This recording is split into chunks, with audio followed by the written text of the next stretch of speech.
Europe 1, le 22-30. L'écho du jour, Jean-Michel Duez.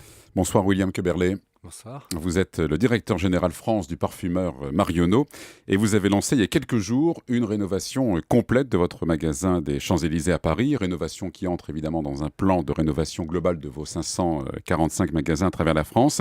Mais cette boutique, ce magasin des Champs-Élysées est particulier. Au-delà de son emplacement, c'est le plus important pour vous en termes de chiffre d'affaires et de superficie. Oui, c'est exact. Les clients ont changé. Nous, ce que l'on souhaite, c'est renforcer la proximité, y compris sur les Champs-Élysées.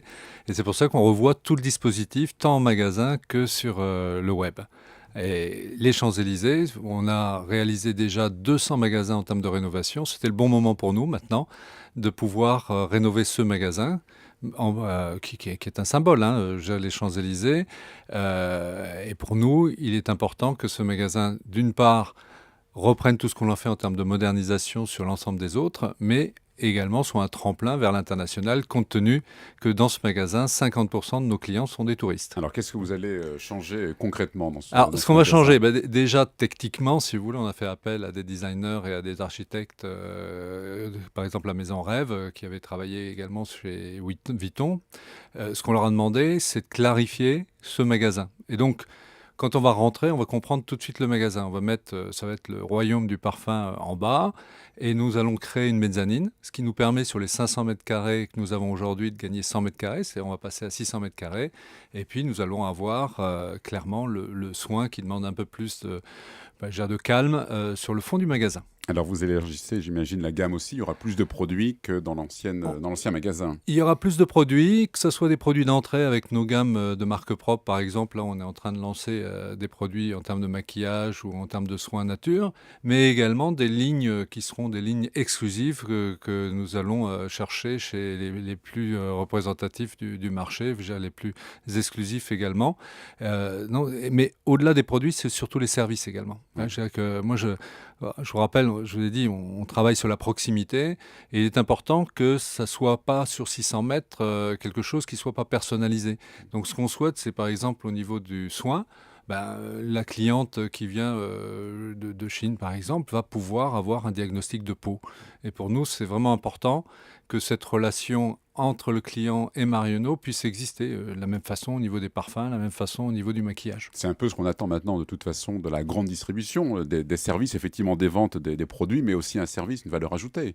C'est clair, mais il faut le faire. Il faut le faire. Très Il faut bien. le faire. Il ne faut pas uniquement le dire, il faut le faire. Et c'est ce à quoi on s'emploie. Et dans la rénovation de tous nos magasins, c'est bien sûr redonner un look un peu plus jeune et un peu plus d'actualité.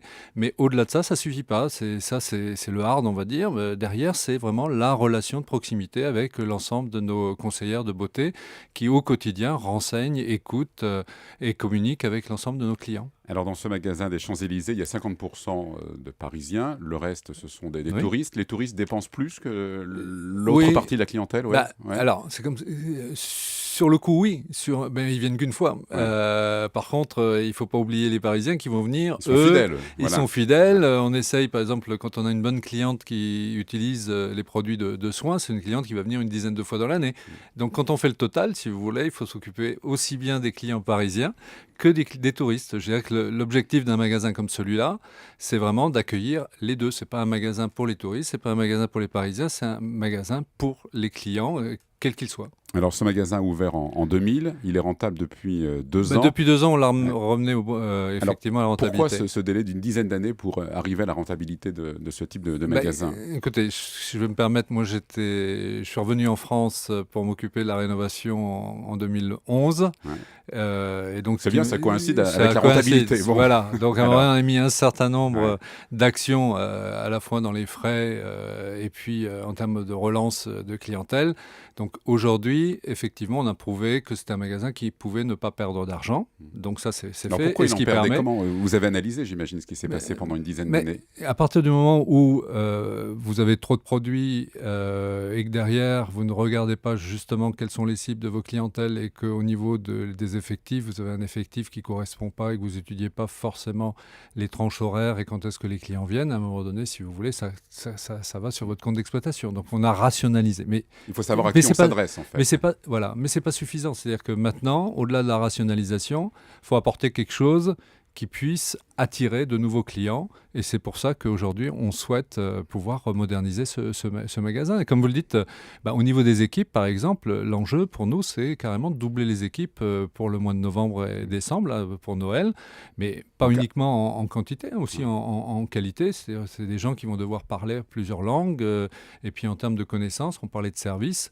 Je veux dire que ça ne s'improvise pas, donc il y aura beaucoup de formations concernant ces équipes. Donc là, vous avez une quarantaine d'employés, c'est oui, ça? Et oui. Là, on passe parvenir à plus de 80. D'accord. Plus de 80, bon. Vous travaillez aussi sur la création de lignes exclusives avec Chanel et Saint-Laurent. Oui, mais d'autres aussi. Je sais qu'aujourd'hui, effectivement, sur un magasin comme celui-là, si vous voulez, ce qu'on souhaite, c'est qu'il y a des lignes qui peuvent être internationales, il y a des lignes qui peuvent être exclusives. Compte tenu qu'on a de l'espace, les marques demandent aussi un environnement pour pouvoir avoir des marques, des lignes exclusives. Donc, on est en train de discuter avec eux, oui.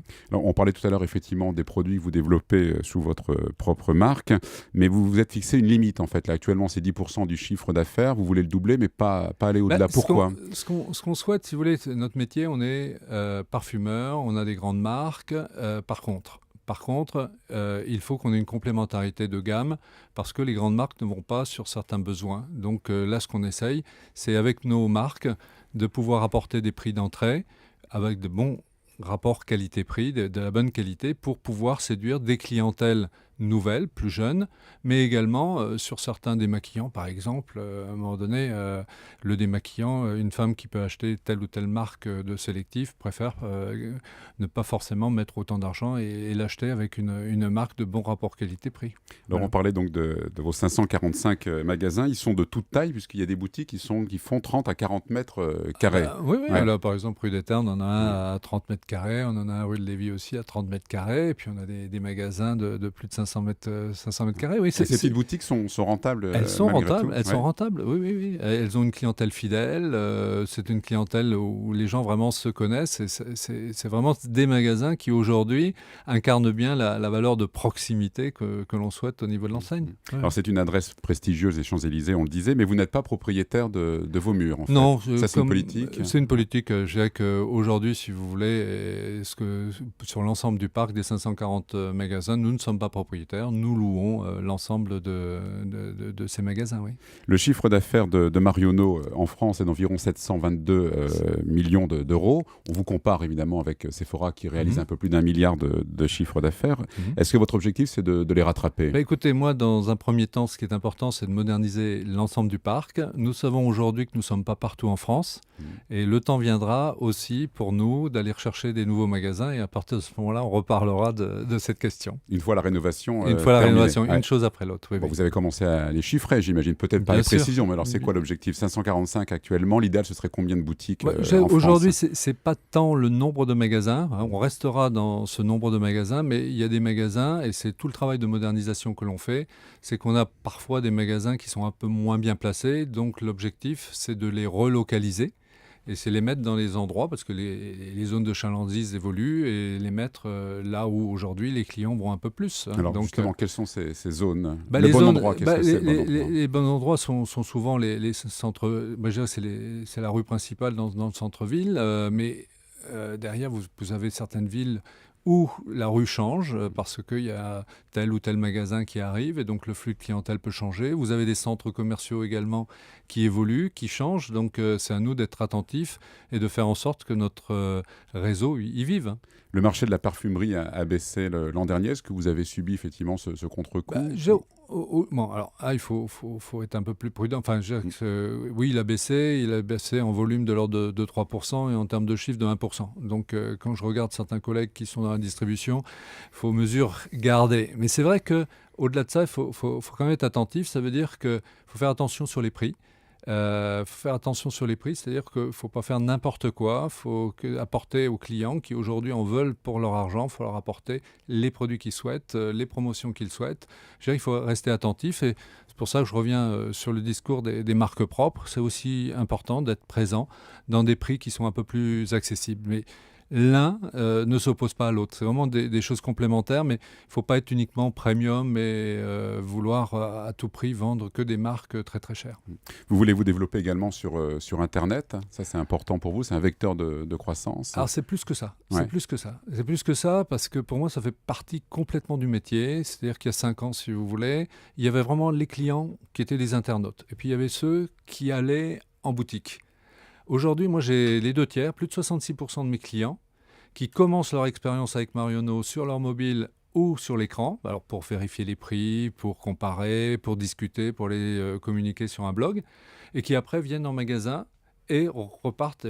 Aujourd'hui, je sais que les meilleurs clients que j'ai sont ceux qui utilisent le plus le web. Alors au-delà, si en plus ils peuvent sur le net faire des achats et les commander, c'est un autre vecteur de croissance. Mais là, par exemple, ce qu'on va lancer, c'est donner aussi la possibilité à ces clients de pouvoir commander de chez eux et de dire « je veux le réserver en magasin ». C'est ce qu'on appelle chez nous le click and collect. Et puis, on va lancer vers le mois d'octobre. On va en magasin, on n'a pas forcément, petit magasin, on n'a pas tous les assortiments. Par exemple, Clarins, on n'a pas tous les assortiments dans le magasin des Ternes. À partir de ce moment-là, si le client le souhaite, on lui dit on va le commander. Soit vous venez le rechercher dans le magasin demain ou après-demain, ou si vous le voulez, vous pourrez l'avoir chez vous. Très bien, merci William Köberlé, donc directeur général France de Marionnaud. Vous pouvez retrouver cette interview sur le site internet d'Europe 1. Merci. Merci.